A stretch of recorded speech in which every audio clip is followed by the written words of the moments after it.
tentar contribuir com vocês com um pouco do nosso conhecimento aqui de mercado, de estrada, que a gente já vem atuando aí há um bom tempo, né? E queria apresentar, eu sou o Raoni, para quem não me conhece, sou CEO e um dos fundadores da Atra Consultoria, até para quem perguntou de indicação de quem pode apoiar aqui as empresas em serviços de tecnologia, especialidade em dados aí também. Vocês podem ficar à vontade em vir conversar com a gente gente está aqui para isso. É um prazer também poder trazer aqui para dividir um pouco do conhecimento o Hira, que é nosso diretor especialista de analytics e inteligência artificial dentro da Atra também. Ele vai se apresentar mais no detalhe, mas se apresentando, o Raoni faz 25 anos que eu já estou na área de TI. Participo do grupo MBN, que é um prazer também compartilhar junto do espaço de grandes empresários que aqui estão e outros que estão acompanhando pela internet aí. Faço parte também do conselho do MBN, também de empresas, junto com o Janguier. Também é um privilégio que a gente pode estar aprendendo cada vez mais dentro desse ecossistema. A Atra é uma empresa que é especializada em dados, né? Desde da parte da concepção do dado, entendimento do porquê que o dado, de onde está o dado, né? O que é que faz o dado ser interessante para a empresa. A parte da governança também, entendimento da governança de dados, rastreabilidade, inteligência artificial, BI, que muitos aqui já sabem. Só para eu ter uma ideia, quantos daqui são da área de TI?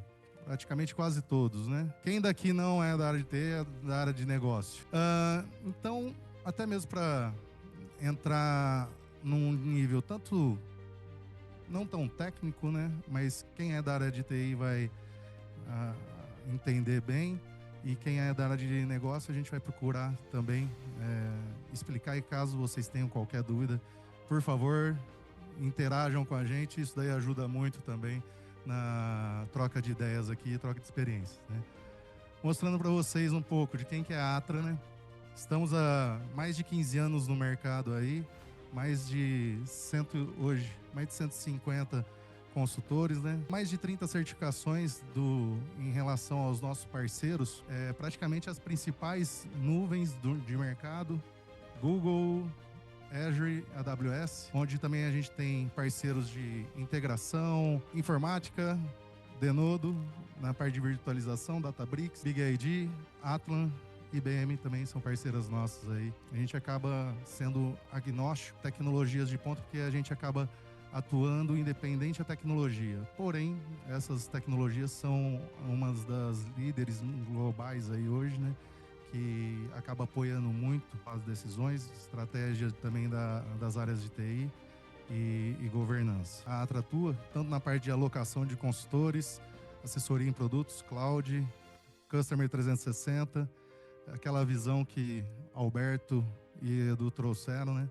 Para que vocês tenham uma visão completa em cima dos seus clientes, em cima dos seus dados aí também. Governança, Data Analytics, sustentação de ambiente. Mostrar para vocês que a gente pode apoiar as empresas em todas essas frentes. E aí, caso vocês tenham dúvida também depois, a gente pode passar um pouquinho mais rápido, mas trouxemos isso daqui para vocês terem só uma ideia. Aqui alguns dos nossos clientes. Estamos no Grupo Ser, em parceria junto com o Grupo Ser Educacional, aí já tem mais de 10 anos que a gente vem atuando com eles, entre outros também do setor financeiro, telecom, veículos também. Aqui algumas das nossas certificações, onde somos certificados no ambiente Azure, Google também, entre modelos e tecnologias que a gente vem atuando fortemente aí, onde o Hira é responsável pela vertical. Ele vai entrar mais no detalhe aqui. Agora a pergunta do milhão, né? Quem daqui acredita que a inteligência artificial vai ajudar nas tomadas de decisões corporativas nos próximos anos aí? Muitos, né? E tem uma informação muito interessante aqui. O bacana desse bate-bola é que nas nossas apresentações, a gente, o Eduardo, o Alberto, a gente não chegou a combinar nada na sequência da apresentação, porém, as apresentações foram se encaixando, né? Onde o Eduardo trouxe muito a visão do dado, o Alberto também trazendo também a visão junto também entre dado e inteligência artificial. E a gente vai falar de uma coisa nova para vocês, sobre dados e inteligência artificial. Porém, procurando sempre agregar ainda mais informações aí para vocês, trazendo e compartilhando a nossa expertise e o que a gente vem vivendo junto nas entregas, juntamente com esses clientes aqui que a gente apresentou para vocês, entre outros, tá? Então, em relação a IA colaborar nos próximos anos com decisões corporativas, e o Gartner trouxe uma informação interessante, que até 2026, 70% das empresas vão implementar inteligência artificial. Apenas 10% dessas empresas, desses 70% das empresas, vão ter sucesso na implementação. Por quê? O que pode fazer uma implementação de inteligência artificial fracassar? É justamente a parte o quê? Da rastreabilidade, da governança de dados, a explicabilidade, regulatórios e compliance, segurança, vazamento de dados, acuracidade, LGPD. Então, muitas das coisas que podem fazer uma inteligência artificial fracassar na visão corporativa é a falta de cuidado em relação a esses temas. Porque se você não conhece teu dado, não existe IA que possa adivinhar em relação à tua base se você não prepara ela para que ela pode ser alimentada e trabalhar de forma estratégica para vocês. Então, um dos principais pontos que foi colocado pelo Alberto e pelo Eduardo é justamente esse. Cuide da sua base de dados e prepare ela. Daqui, quem já implementou na sua empresa a cultura de dados? Alguém sabe o que é cultura de dados no setor corporativo? Nessa nossa apresentação, a gente vai procurar abordar justamente isso. A implementação da cultura de dados dentro da empresa, governança de dados, o quanto ela é importante para fazer uma implementação e que a empresa saiba aonde é que estão os seus dados, para que você consiga tomar também as suas decisões estratégicas. O gerenciamento de dados, vamos falar também aqui também.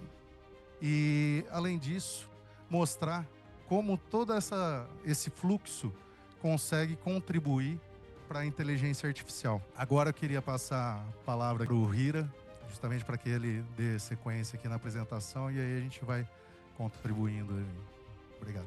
Então, bom, vocês podem me chamar de Hira, é Hirakazu, mas nunca ninguém acerta, pode chamar Hira. Trabalho com dados há 20 anos, inclusive quando eles fundaram a empresa, eu ainda era estagiário, né? Era estagiário, não deles. Mas percorri aí bastante tempo aí trabalhando com dados e a gente vê ondas, né? Ondas, fases em relação a dados.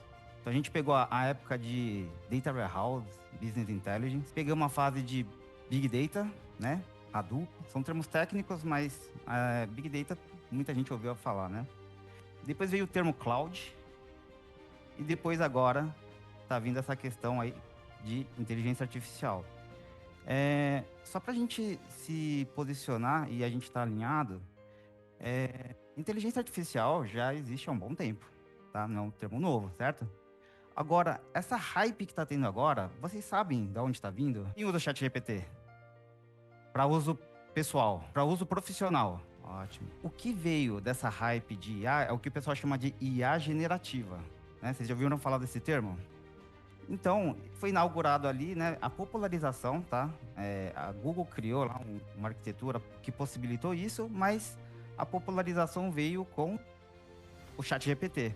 E quando foi o lançamento do ChatGPT? Final de 22. Vocês têm uma noção do quão novo é essa tecnologia?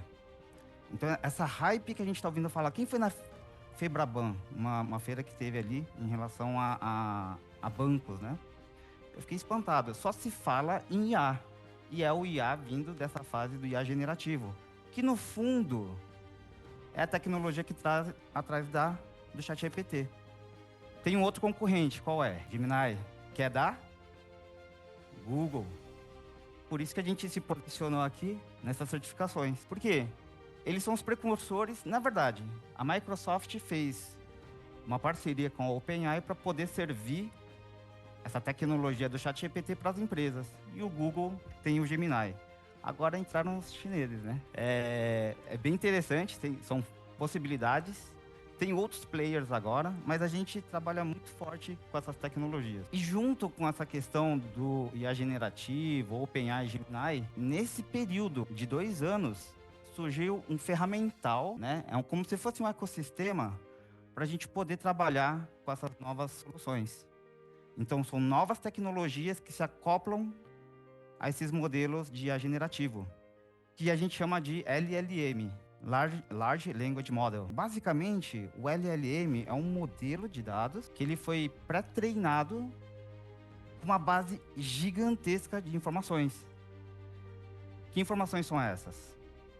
São informações públicas que estavam na internet. Então, basicamente, assim, para treinar um modelo, é necessário uma capacidade de processamento, só para vocês terem noção, que no Brasil, se juntasse todas as máquinas, não daria para treinar um GPT. Quem que treina esses modelos do GPT? NVIDIA, que eles fazem a placa de processadores para poder processar uma grande quantidade de dados. É uma tecnologia que realmente é de ponta e são supridos por empresas muito grandes. Vocês ouviram a história do investimento de 500 bilhões de dólares que está sendo feito em infraestrutura nos Estados Unidos, projeto chamado Stargate. 500 bilhões de dólares para infraestrutura, para treinar mais modelos. Não é à toa que todos acabam falando disso, porque é um investimento que está sendo feito e que tem que dar retorno. Mas é a hype? Existe uma bolha?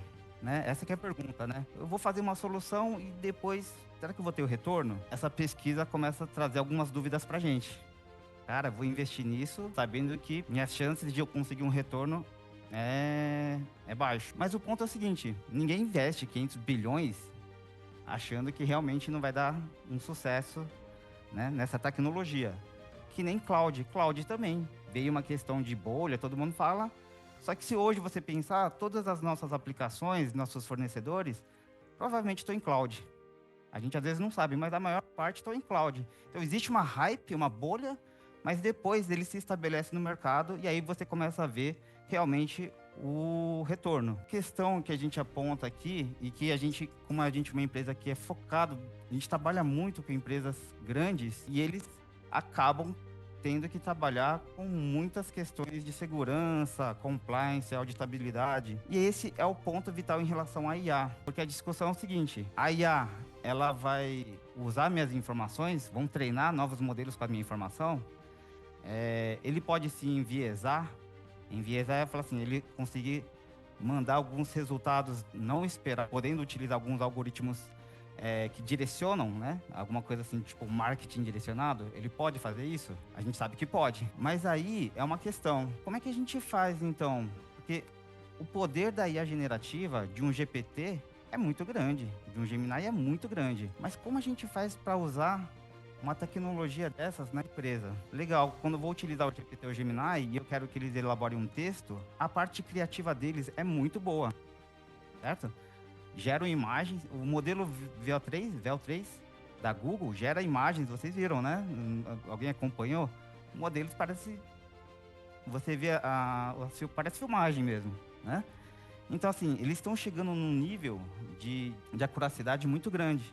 E como é que eu não posso utilizar ele num contexto corporativo, onde eu tenho que ter rastreabilidade? Eu não posso simplesmente pedir para ele me dar uma resposta e eu não saber como ele embasou essa resposta. Então, o ChatGPT, há 1 ano atrás, você fazia uma pergunta de algum evento que aconteceu há 1 semana, ele conseguia responder? Ele não conseguia. Por quê?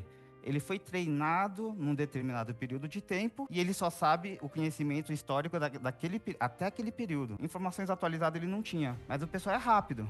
O pessoal do ChatGPT, do Gemini, já criaram um sistema. O ChatGPT, quando ele quer uma informação atualizada, ele busca na internet, traz essas informações e aí ele responde para o usuário baseado na informação atualizada que ele trouxe da internet. São desenvolvimentos que estão acontecendo que vão trazendo maior acuracidade para o modelo. Ele alucina um pouco menos. Olha, se ele pode, o modelo de um chat GPT, ele pode se utilizar de informações da internet, eu não posso utilizar das informações da própria empresa para eu embasar minha resposta? Então, é basicamente isso. Se você pensar bem, não é diferente do que um analista faria. Ele, para tirar qualquer conclusão, ele analisa as informações da empresa e gera, né, tem um output. Existem técnicas e mecanismos que a gente pode utilizar para suprir essas necessidades corporativas. Ah, mas isso daqui é só para empresa grande? Rastreabilidade, auditabilidade? Hoje não.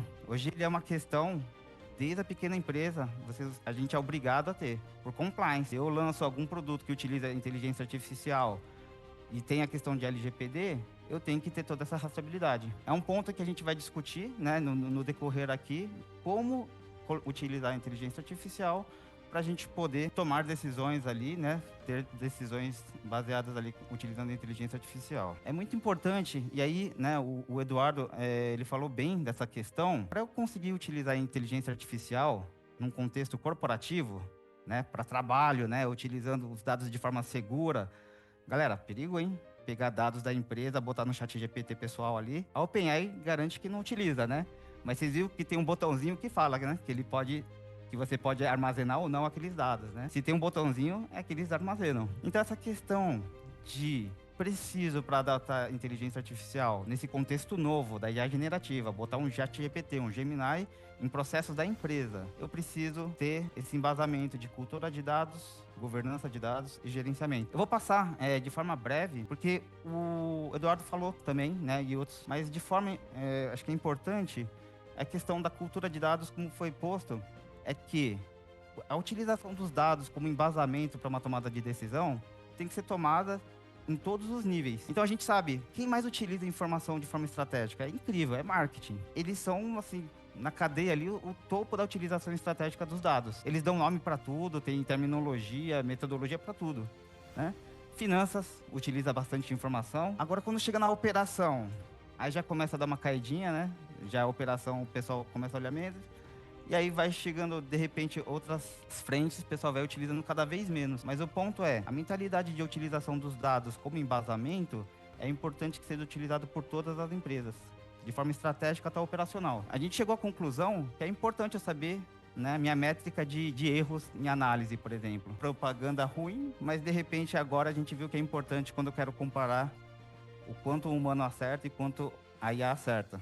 A gente tem algumas métricas, né? Que aí agora faz importante você ver quais as minhas taxas de acertos e erros. Mas o ponto é, todos têm que estar trabalhando com essa questão metrificação, né? E embasamento, tomar decisões baseadas em dados. Esse é um ponto importante também, porque isso permite que a empresa, os múltiplos departamentos, eles possam se comunicar de forma mais objetiva. Então, é muito ruim quando a gente chega numa reunião e fica 1h30 conversando, de repente gastou um esforço absurdo num assunto e que, na verdade, ele tem um impacto mínimo, quase nada no negócio.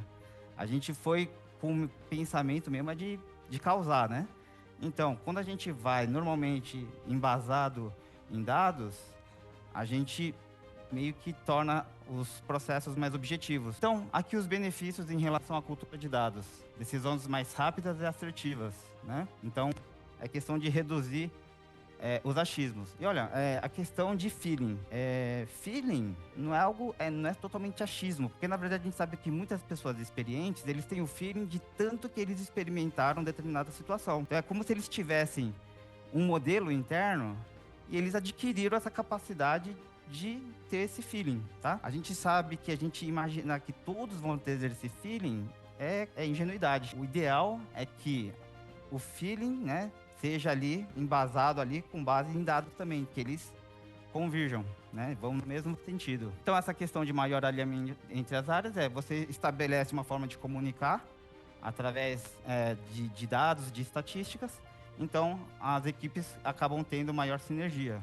A questão de inovação e orientada por dados. Então, logicamente, produtos, serviços, né, e processos criados, eles têm comportamento.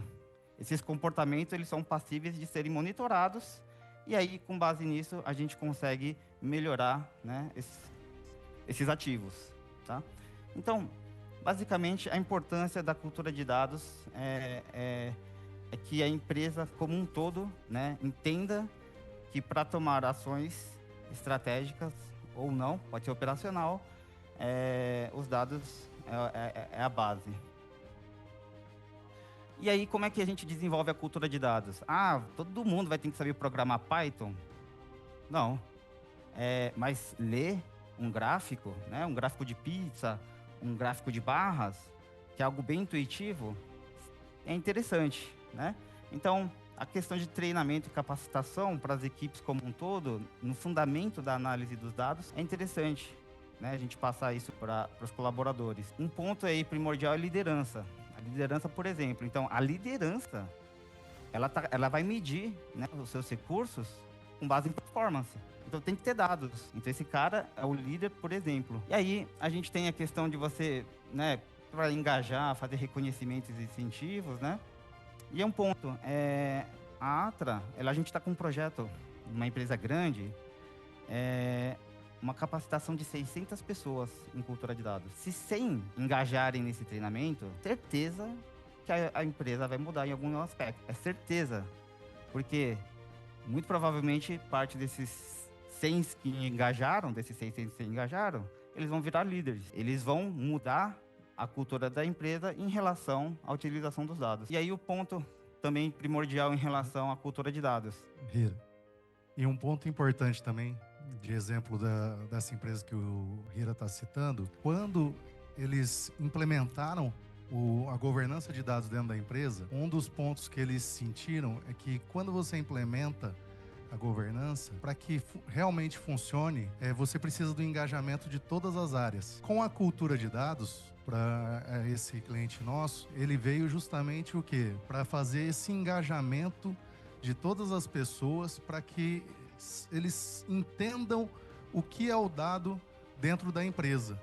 E não somente uma informação armazenada em banco. Eles entendam qual é o valor do dado para aquela empresa. Para que aquele dado serve dentro da corporação. E não simplesmente um dado onde vai ficar ali e utilizar e armazenado ali. E para que isso a governança de dados fosse para frente, tivesse o engajamento das outras áreas, esse ponto da cultura de dados foi muito importante. A empresa que não tem cultura de dados e os funcionários não sabem para que aquele dado serve, adianta a governança de dados? É muito importante que, primeiro, as pessoas entendam para que servem os dados e também entendam aonde aqueles dados estão. Saibam rastrear aquela informação para que eles tenham acesso de forma muito mais rápida e que eles consigam utilizar isso daí para tomar as suas decisões estratégicas. Logicamente, por que a gente fala da importância da cultura de dados? Porque, basicamente, esses dados posteriormente vão alimentar as IAs. Não tem mágica, achando que eu pego qualquer tipo de dado, vou colocar lá, ele vai ser um liquidificador lá e vai sair uma maravilha. Se a gente não tem essas práticas adotadas, a gente vai entrar na estatística ali da grande maioria que fracassou nos processos, né, nos projetos de implementação de inteligência artificial. Para que a gente tenha usuários dos dados, né, os colaboradores, né, utilizando os dados, eles precisam confiar neles. Eles precisam ter acesso a esses dados. E aí entra algumas outras disciplinas que a gente vai falar. A questão da governança de dados. A cultura de dados, basicamente, é a utilização por todos da empresa em relação à utilização do dado como um ativo para embasar decisões. A governança de dados entra numa parte, uma disciplina que ele acaba tendo controle em relação à tomada de decisão, compartilhar os ativos de dados e sobre o gerenciamento de ativos de dados. Então, basicamente, é você estabelecer política, é saber que o dado precisa ser regido por algumas regras. Por exemplo, o dado, eu não posso disponibilizar, o dado é da empresa, mas eu não posso disponibilizar eles a todos da empresa. Informações a gente fala PII, informações de dados sensíveis pessoais, é algo que é fato, a LGPD não permite que eu dê acesso a ninguém da empresa, é só a determinados data owners. Então, assim, quem é o proprietário dos dados?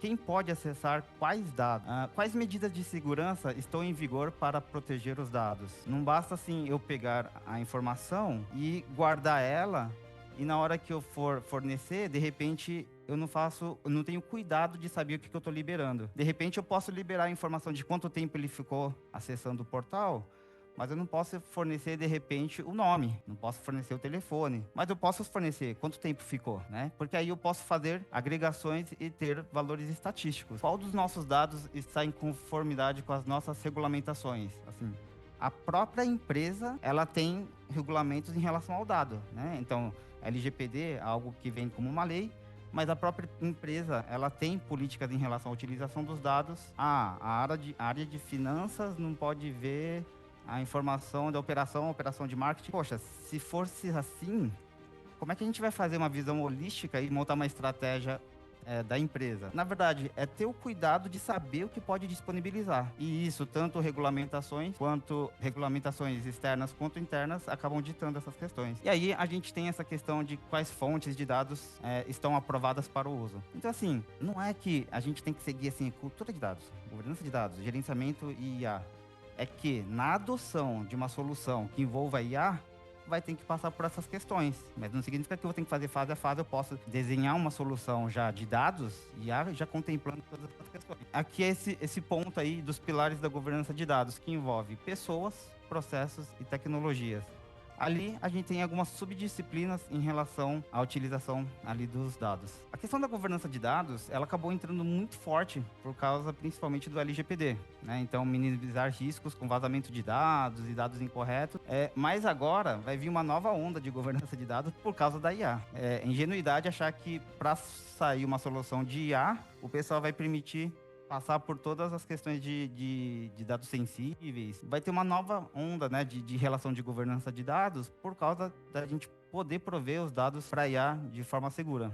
Agora eu vou para uma parte que chama a gente fala de gerenciamento de dados. É uma parte um pouco técnica, mas é basicamente, né, dentro dessa arquitetura aqui, parece um pouco complexa, um monte de tecnologias, mas basicamente como é que eu operacionalizo, né, toda a gestão de dados ali, que foi, né, toda a questão de gerir os dados, implementando as políticas de governança de dados, né?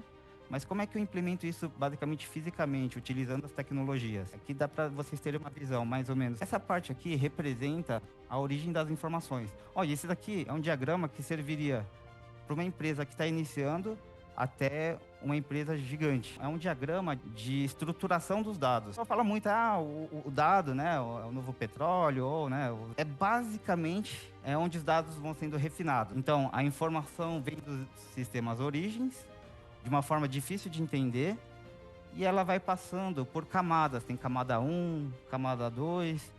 Aqui, ó, o pessoal até chama, né? Bronze, prata e ouro. O que significa isso? Cada camada que o dado vai passando, ele vai ganhando visão, mais valor de negócio. É uma parte de implementação que envolve tecnologias que a gente dá esse assessment, e eu poderia implementar isso daqui com o Excel. Tá? Putz, eu não tenho tanto dado. Eu poderia implementar isso, tirar essas tecnologias de cloud e tudo, e fazer só em Excel. Poderia. Porque o importante é você ter essa consciência de que os dados têm que ser geridos e a funcionalidade de cada componente. Agora um ponto, né? A gente trabalha com telecom, por exemplo. Telecom é incrível o que eles captam de informação da gente. Aí não dá pra fazer no Excel, né? Aí a gente tem que botar os dados em data lakes. Aí são teras, petas, né, de informação, e aí acaba tendo que se utilizar de uma arquitetura escalável. É o exemplo de uma arquitetura moderna, isso aqui feito na Microsoft Azure, que ele é totalmente escalável. Se eu estou iniciando, não preciso começar com toda essa tecnologia, mas eu tenho que pelo menos ter a questão lógica da organização dos dados. Vocês começam a ver que a questão existe, né, o consultor de dados, né? E o consultor de dados, ele vai otimizar a extração de valor dos dados. Existe o consultor de investimento, existe o consultor de dados, né? Então, a importância de uma consultoria em relação aos dados é essa, que ele possa, de repente, entender o cenário de cada um e a gente implementar a melhor solução, cumprindo com todos aqueles requisitos que a gente falou, de segurança, de estabilidade, porque isso vai garantir a adoção da IA de forma controlada. Agora a gente passou pela questão de cultura de dados, governança de dados, gerenciamento de dados, e aí a gente pode ir para a questão de adoção da inteligência artificial aqui para a tomada de decisão. Tendo aquelas questões, né, embasadas, a IA sendo bem utilizada, dentro do processo de negócio, eu consigo velocidade, conformidade, acuracidade, escalabilidade, integração e padronização. Isso é importante, porque velocidade. Olha, imagina que eu demoro 3 horas para analisar um documento, a IA em alguns segundos. Conformidade é a questão de ele implementar as regras que eu ditei. Eu não vou, no contexto corporativo, deixar a IA solta. Eu tenho que trazer diretivas para ela, que ela siga e eu possa ter, então, o controle sobre os passos que ela vai tomar. Então, a conformidade. A acuracidade. A acuracidade é um negócio interessante. A gente é bem benevolente com o ChatGPT, né? Porque, às vezes, ele alucina e aí a gente dá uma chance para ele. Ó, acho que essa resposta não tá certa, né? Aí ele vai lá e se autocorrige, certo? Qual é a chance que a gente tem de fazer isso num processo corporativo, né? Eu vou dar quantas chances de ele errar? Esse é um ponto. Eu tenho que medir a acuracidade. A acuracidade é o quê? O pessoal fala precisão, assertividade. É o quanto ele está acertando na resposta. Se é sim ou não. Era para dar sim, ele deu não, tá errado. Eu tenho que medir isso. E isso garante que eu possa ter determinado grau de confiança. Vai atingir 100%? Nunca vai atingir 100%. O ser humano atinge 100%? Não. Então, esse é um ponto, tá? Aquele que pedir 100% de acuracidade precisa explicar, né? Alguns pontos. Escalabilidade. A questão de escalabilidade é, se eu posso automar com a inteligência artificial, e é uma questão técnica, tecnológica, eu posso abrir o que a gente chama de instâncias, threads, né? Ou então, como se fosse, cópias dessa inteligência artificial. Então, eu posso crescer ela de forma linear, aumentando o poder de processamento. Esse ponto é um ponto importantíssimo. Quando a gente vai trabalhar com inteligência artificial em contexto corporativo, ele não vai trabalhar sozinho. Não tem como. Eu sou obrigado a acessar sistemas de ERP, APIs de fornecedores, bases de dados. A inteligência artificial tem que fazer esse consumo. E aí, é muito semelhante ao... Quem conhece a funcionalidade de Deep Search? Alguém já viu essa funcionalidade no GPT? No Gemini também, né?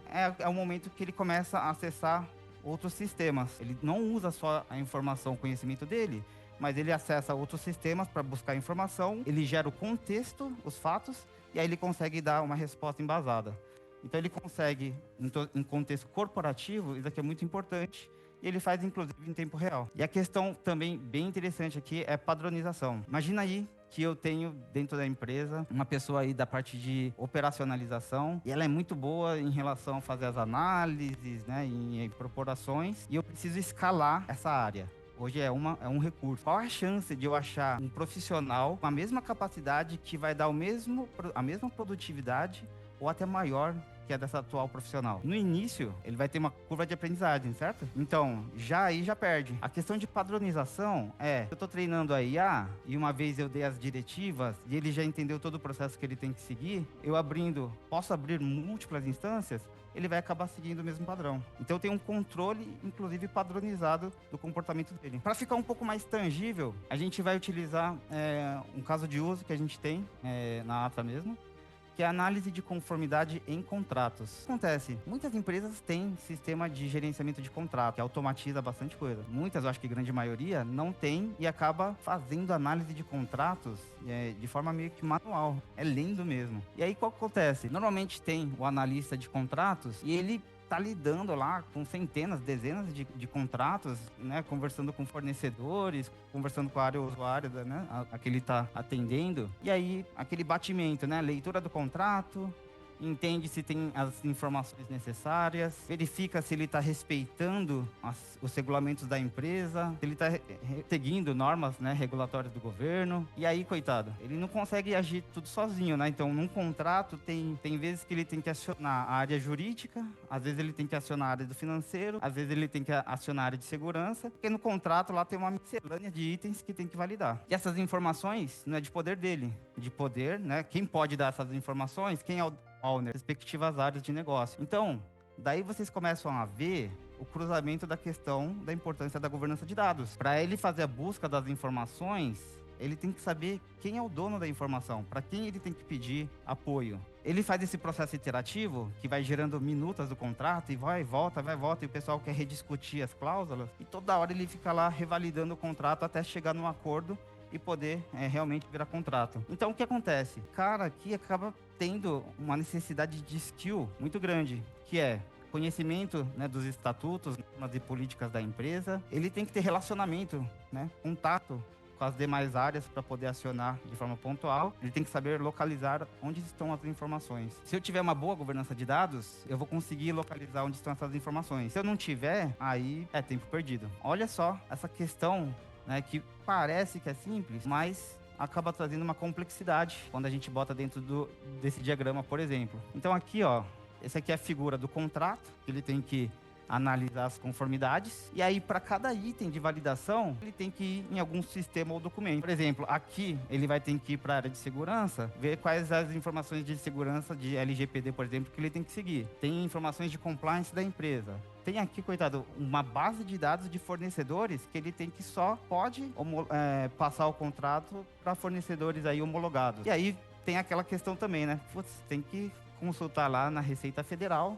E é o quê? Via acessar o portal, botar o CNPJ e ver se tá ativo e ainda bater o endereço. É muito chato. Imagina, você fazer isso dezenas de vezes, centenas de vezes, fazendo isso para vários contratos. E eu tô falando assim, cada um item aqui, isso aqui é um item de validação. Você tem múltiplos itens, aqui está desenhado, mas você pode ter dezenas, centenas de itens que ele vai ter que validar. Ele pode simplesmente decorar? Não pode. Por quê? Porque essas informações podem ser atualizadas. As informações que estão aqui em relação ao Estatuto Social, no Compliance, na Receita Federal, pode desatualizar. Então ele tem que ir sempre. A prática é obrigado a ir no sistema de origem e ver como é que está as informações. Se a gente estruturasse, esse aqui é o mapeamento do processo, né? E a gente está falando de RPA, automação, por exemplo, né? Isso aqui é muito importante, você ter como é que é o fluxo para ele determinar se o item está em conformidade ou não. Então, por exemplo, ele pegou o contrato e existe uma cláusula que fala: o pagamento fora do prazo de vencimento está de acordo... A cláusula de multa, né? Para pagamento fora do prazo de vencimento está de acordo com a política da empresa. Ele tem que ler o contrato, achar aquela parte que está lá no final, né? Do meio pro final ali, que fala sobre a multa de pagamento, que normalmente é 10%, né? Mas algumas empresas acabam, de repente, botando alguns tantos por cento ao dia, né? Então, isso daí, ele tem que bater com a política de compliance da empresa para verificar qual o padrão que a empresa estabelece. O limite é 2%. Então, ok. Então, ele tem que verificar, fazer o cruzamento, buscar as informações desses documentos distintos, e aí ele vai falar, pô, esse aqui tá acima. Passou multa de 5% e o limite da empresa é 2%. Está de acordo? Sim. Ok? Não, tem que ter uma ação. A ação é gerar uma crítica com texto. Então, ele pode gerar uma crítica falando, ó, esse item de multa tem que ser revisto.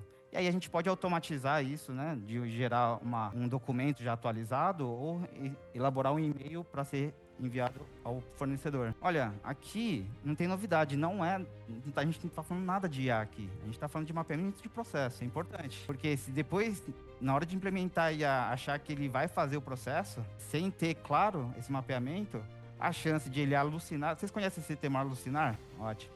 O termo alucinar é o termo jargão que o pessoal utiliza para quando a IA te dá uma resposta inesperada. Então, a chance de ele alucinar, se você não tiver o processo bem definido, é grande. Mas aqui é um outro exemplo. Eu quero validar, então, o exemplo que eu dei, eu quero validar o CNPJ da empresa na Receita Federal. Busca lá, então, olha só, né? Ele tem que procurar no contrato o CNPJ da contratada. Ele nem pode ficar dando sorte lá feliz ali, porque ele pode pegar o do contratante, né? Ele tem que ler, ver exatamente, né? E o contrato é assim, né? Não tem padrão, né? Cada um vai seguindo, vai escrevendo de qualquer forma e quem está lendo, analisando, que se vire. Mas às vezes o CNPJ está na frente da palavra contratada, às vezes está atrás. Então, às vezes, a automação, né? Então, quando a gente vai automatizar essas questões, existe uma questão crítica aí que às vezes esse erro pode acontecer, né? Junto desse fluxo aí, ele faz a busca das informações, consolida. Então, existe uma moda de raciocínio aqui na consolidação e toma a decisão se está de acordo ou não. E aí, a ação, caso não esteja de acordo, é gerar uma crítica também. Nesse processo aí, manual aí de análise de conformidade, a gente vê a dependência muito grande em relação ao analista, a gente vê a limitação de escalabilidade, tanto técnica, quanto essa questão de utilizar múltiplos sistemas. Limitações de automação que a gente está falando. Às vezes, você lógico que você consegue automatizar sem a IA. Mas aí mudou uma regra, eu preciso, assim, agora, na hora de validar, eu tenho que validar mais um outro ponto. Abrir uma demanda para o desenvolvedor, codificar, para depois ele gerar uma nova versão de solução. Isso acaba meio que desestimulando que as empresas automatizem esse tipo de processo, porque ele tem que criar um documento que é todo escrito, né, de forma de linguagem natural. Esse é o ponto, né? Limitação no tempo de validação. Você tem um tempo, né, querendo ou não, mesmo que ele seja rápido, ele vai atingir um limite de validação que ele vai conseguir fazer. É nesse ponto aqui também que a IA traz grande valor, que é a produtividade. Aqui a gente está falando que a gente pode automatizar, criar múltiplas threads, então a gente consegue aumentar a produtividade aí em relação ao tempo. Agora aí vem então agora a proposição. Se eu tenho mapeado, eu tenho conformidade, né, tenho a cultura, eu tenho mapeado lá meus processos, como é que seria a proposição de utilizar a inteligência artificial dentro desse contexto de validação? Então, a gente consegue agora, é como se aqui tivesse o GPT da empresa, o Gemini da empresa, mas dentro dele está embutido contextos corporativos, diretivas corporativas. Ele não pode agir de qualquer forma. Ele não pode dar uma resposta que não esteja embasado nas informações que saem desses sistemas. A questão, né, de embasamento corporativo para dar resposta. Ele não pode vir aqui, tem um outro documento aqui, não. Ele está limitado, a gente fez um cercado para que ele possa dar a resposta totalmente embasada nas informações da empresa. E aí, como é que fica então a função do antigo analista de dados, analista de conformidade? Ele agora vai trabalhar juntamente com a inteligência artificial. Ele vai entender, logicamente, que a gente está falando, né?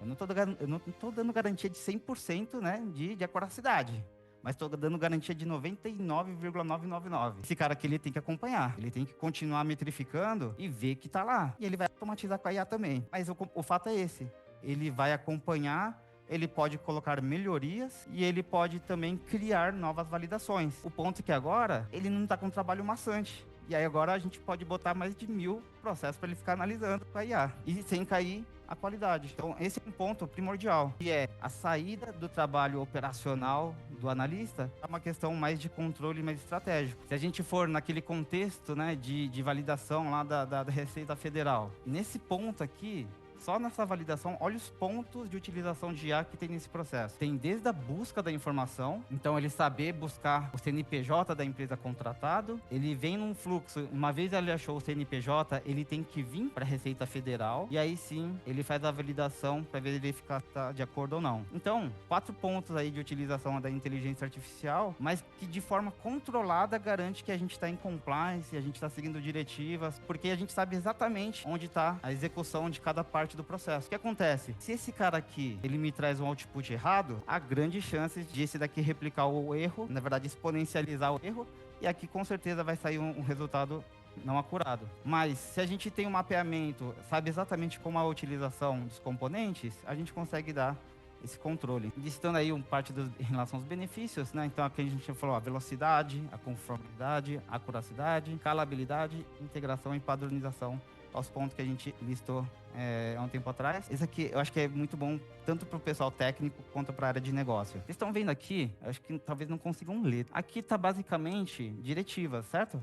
É como se fosse instruções. Quero saber qual o CNPJ, o endereço da empresa, verifique se a empresa contratada está ativa na Receita. Bom, é a linguagem natural que a gente está colocando, certo? Agora, uma vez que eu faço todo o setup do sistema de inteligência artificial, olha como eu configuro esse fluxo de trabalho. Através de instruções. A diretiva 1, faça a busca do CNPJ, razão social, endereço da empresa contratada informada no contrato. Faça a busca do status, razão social, endereço cadastrado na Receita Federal. Compare a razão social e valide se o status está ativo. Os dados da empresa contratada estão em conformidade com a Receita Federal? Gere a recomendação de ação necessária para que os dados fiquem em conformidade. Olha só, a gente está saindo daquele sistema de codificação para um sistema de diretivas, tá? Então, o que implementa isso? Porque também não é mágica, né? Para a IA conseguir fazer esse processo, a gente tem que estabelecer uma arquitetura de agentes. Quem sabe o que é um agente de IA? Diferente de um chatbot, por exemplo, ele não vai ter informações restritas. Ele pode trabalhar com todo o prompt que você trazer para ele e toda a tecnologia que ele tiver. É como se fosse o agente de IA, uma evolução, um next step da utilização do modelo de linguagem. Então, aqui a gente está falando que eu não estou aqui, eu tenho um agente central aqui, certo? Esse agente central, ele tem como base a utilização de um modelo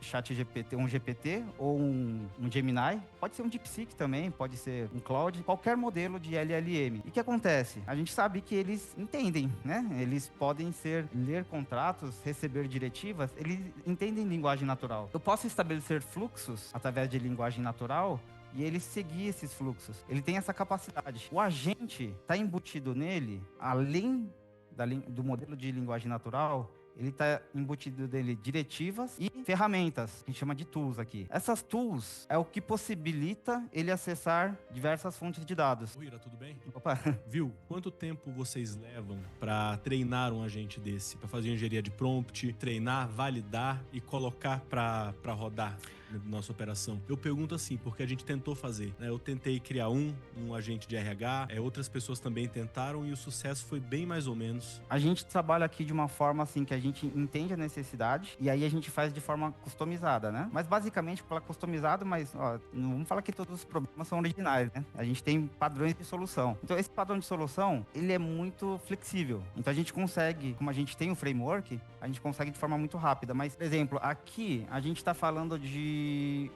acesso a informações, bases de informações, a 5 bases de informação. Então, depende de quantas bases a gente vai acessar, estratégias que a gente vai fazer, mas é muito menos do que o desenvolvimento de software no modelo convencional. Vai cair pela metade, no mínimo. E aí o ponto é, uma vez a gente estabelece isso, a gente está falando de um processo corporativo, né? Então a gente está estabelecendo os possíveis caminhos que ele pode seguir. Então, dentro do contexto corporativo, tem que ter controle. Esse é o controle, as possibilidades. O que me dá a determinação de quais caminhos ele vai seguir, essas diretivas. Aí o que é legal, esse daqui é uma validação que eu fiz, mas concorda que ele está numa linguagem muito simples, que qualquer analista que entenda o que são os documentos, as bases, consegue fazer as validações? As novas validações, a própria equipe de negócio vai fazer. Não precisa lá o desenvolvedor lá botar a mão no código, porque ele vai conseguir dar as diretivas para IA. E esse é o grande ponto em relação à utilização da inteligência artificial nessa nova fase, porque o ChatGPT entende a gente. Então, a gente utiliza essa inteligência para estabelecer o workflow, que antigamente a gente tinha que fazer de forma muito codificada, muito hardcode, a gente faz através de linguagem natural. Em relação a tempo, vale analisar e ver o que é que realmente você precisa que seja treinada a IA, justamente para reduzir o tempo mínimo possível. Mas primeiro tem que fazer uma análise do que é que preciso para implementar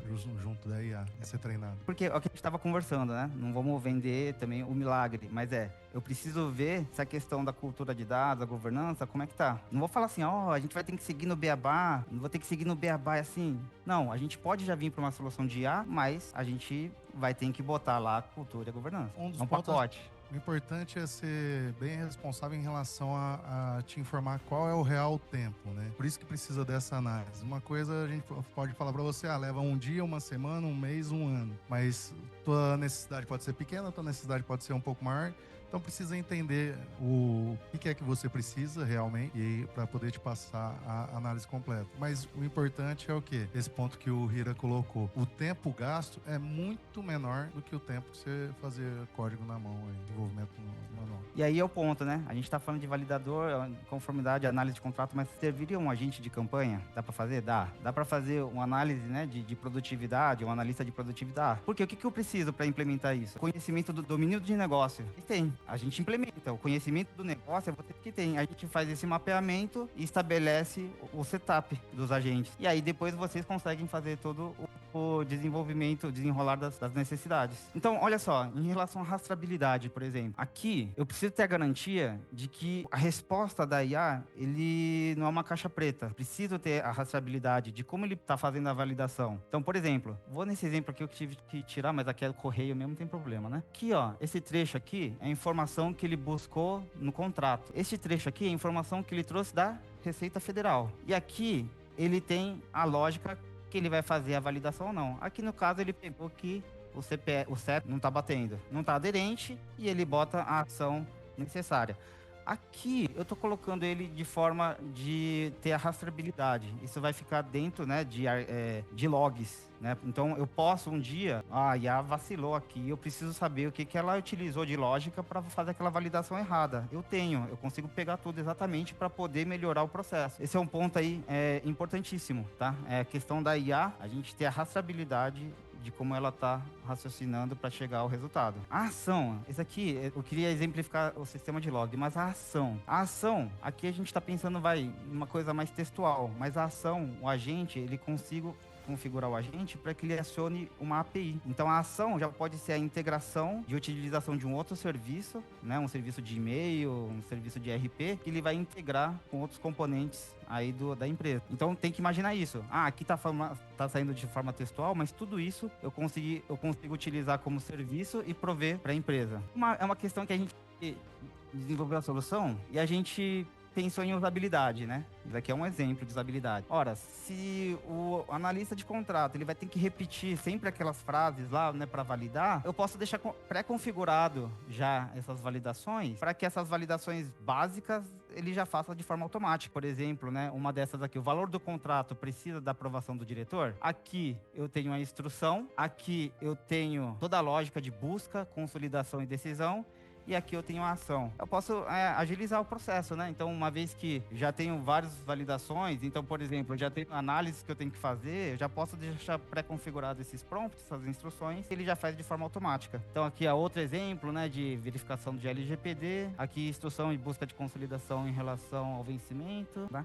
E aqui, aí a gente deixa aberto também a possibilidade de criar novos itens de validação. Então, por exemplo, apareceu mais uma nova validação necessária. Eu faço as instruções, salvo, depois ele vira mais um item de validação. Não há necessidade, neste caso, de um desenvolvedor no meio, de alguém muito técnico, mas sim de um especialista no negócio. Essa é a grande parte aí de flexibilidade da solução. Ele não fica com regras fixas, eu posso customizar as regras, determinar que ele siga os fluxos necessários, sempre tendo um guardrail, um controle de onde ele pode ir. E aí esse é um ponto importante. Toda solução de inteligência artificial é importante que quando a gente vai trabalhar com elas, a gente saiba avaliar as métricas dela. Neste caso aqui, as métricas importantes, nesse caso seria a precisão, o recall e o F1 score. Então aqui, ó, viu que a precisão aqui, por exemplo, deu 93, aqui 98. Qual a diferença? Bom, vocês já ouviram falar daquele falso positivo, falso negativo? Então, dependendo do cenário de negócio que a gente vai fazer a automação e a utilização da IA, eu vou privilegiar ou essa precisão ou o recall. Esse é o ponto de análise que a gente faz,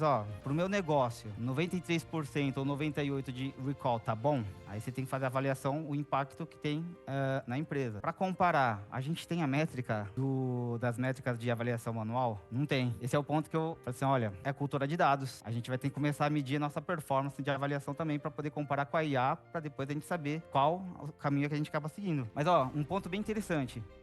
Chegar nesse nível de acuracidade foi tranquilo. A gente consegue melhorar? Consegue. Nunca vai chegar no 100. Para conseguir aumentar um pouquinho, cada vez mais um pouquinho, é muito mais trabalho. E aí a gente tem que avaliar o quanto de esforço a gente vai dedicar mais ou não. Se o negócio já tá bom, beleza, monitora, só não deixa cair. Agora não, preciso de uma métrica maior, a gente vai lá e trabalha para conseguir atingir essa meta. Mas o ponto é, nessa análise, aqui aconteceu uma coisa bem interessante, que é o seguinte, para a gente fazer essa métrica, a gente tem que comparar com o que a gente chama de base verdade. E o que é a base verdade? A gente escolheu 100 processos, contratos, e botou o pessoal para analisar o contrato manualmente. E, vamos contar que essa é a verdade. E aí a gente foi começar a bater nesses contratos ali que estava afetando essa precisão. E o que acontece? Algumas análises que a gente foi fazer foi o seguinte, olha, a IA falou que é válido o endereço, mas o analista humano falou que não. Aí a gente foi analisar, tava que o endereço não continha a rua, mas tinha o CEP e o número. E aí, a IA, ela identificou que consegue identificar o endereço. E aí, quando você vai começar a analisar, estudar mais a fundo essa questão de endereço, através de documentação do correio, eles falam que sim, há grande chance de entrega tendo o CEP e o número, dependendo do... Aí a gente começou a ver várias coisas, né? Começa a delirar. Brasília, eu acho que se você bota o CEP, ele chega. Então a gente viu que, na verdade, a IA tava mais espertinha que o modelo humano. Então, já vai subir mais um pouquinho. Então, esse é o ponto. Só de trabalhar nesse cenário, o refinamento em relação à análise aumentou. Então, a IA fez com que a nossa avaliação melhorasse. A gente fosse mais criterioso em relação à análise de endereço. Validar no correio essa questão de conseguir ou não entregar. Coisa que, se a gente fizesse só de forma manual, nunca que a gente ia chegar nessa conclusão. É um cenário que a IA está melhorando o processo, né, que a gente estava considerando como verdade.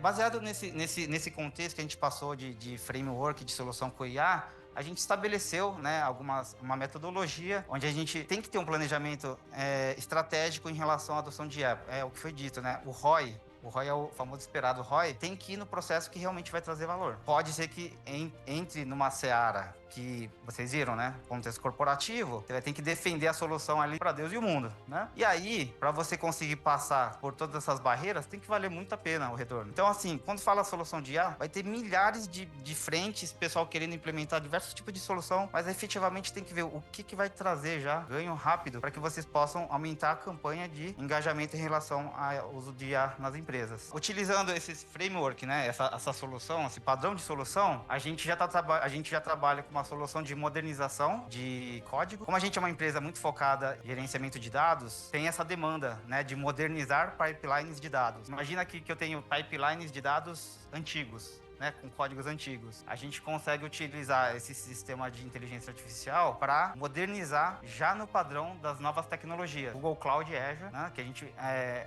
parceiro. Então, o que acontece? É um processo altamente técnico, mas que, através de diretivas que a gente coloca, a gente consegue direcionar para que ele faça essa conversão aí de forma bem acurada. A gente tem essa questão da conformidade de multidocumentos, que basicamente é o framework que eu apresentei para vocês. A gente tem a solução de dados, até que é bem interessante. É documentação. Quem lê documentação? Manual de produto. É chato, né? Tem 500 páginas. Poxa, eu posso simplesmente fornecer isso como contexto para IA, em vez de eu ficar procurando via sumário, eu faço a pergunta para IA e ela busca a informação do manual e já te dá a resposta de forma em linguagem natural. Ele vai falar, ó, a resposta para tal pergunta em relação à utilização do produto é essa.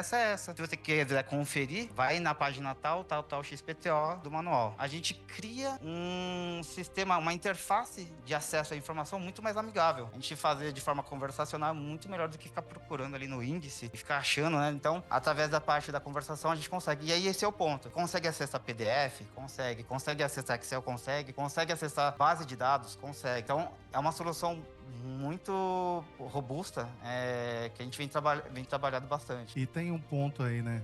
Se a gente se perguntar, pô, mas isso daí se eu subir um arquivo no chat GPT ou no Gemini, ele pode pegar e analisar e me trazer informação, né? Mas o que é que tem de diferente? Uma coisa é quando você já utiliza o ChatGPT, o Gemini, da forma que a ferramenta te proporciona. Outra coisa é quando você pega e traz inteligência para análise também, onde você treina ela com alguns algoritmos justamente para que ela fique mais capacitada a trazer uma informação mais assertiva dentro daquele documento lá e que justamente aquele ponto que o Hira colocou, que ela não alucine também, né? São técnicas que a gente adota, né? A gente sabe que se você colocar um documento de 5 megabytes, anexa lá no GPT, ele aceita. Agora, de 5 gigas, ele não vai aceitar, certo? Então, a gente cria outros mecanismos, né? Existe técnica, né? De utilizar bases vetoriais. Mas, assim, é técnica, mas o fato é que a gente traz essa usabilidade aí, user-friendly aí para acessar as informações. Tem uma questão de extrapolação aqui que é muito interessante.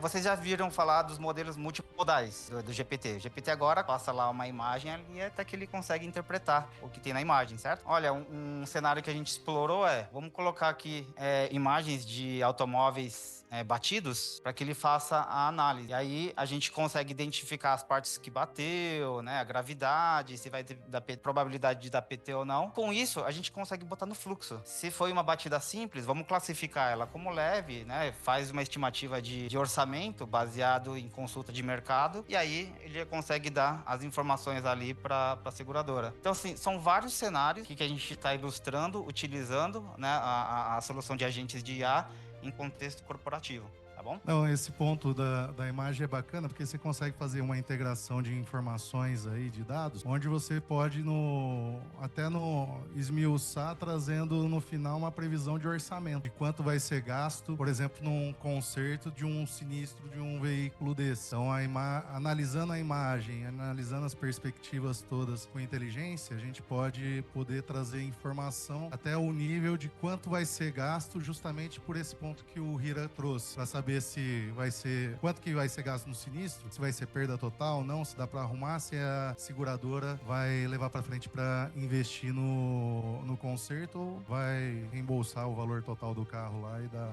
PT mesmo, né? Bom, galera, acho que é isso. A gente passou um overview em relação à adoção ali da IA em contexto corporativo. Quiserem entrar em contato, né? Eu acho que o importante é saber, é possível sim, com adoção de boas práticas, mas é algo assim que todos podem ter essa inteligência artificial. A questão de utilização deles como serviço traz aí essas possibilidades. São bons cenários aí e vale aí cada um explorar no cenário de empresa que vocês trabalham, tá bom?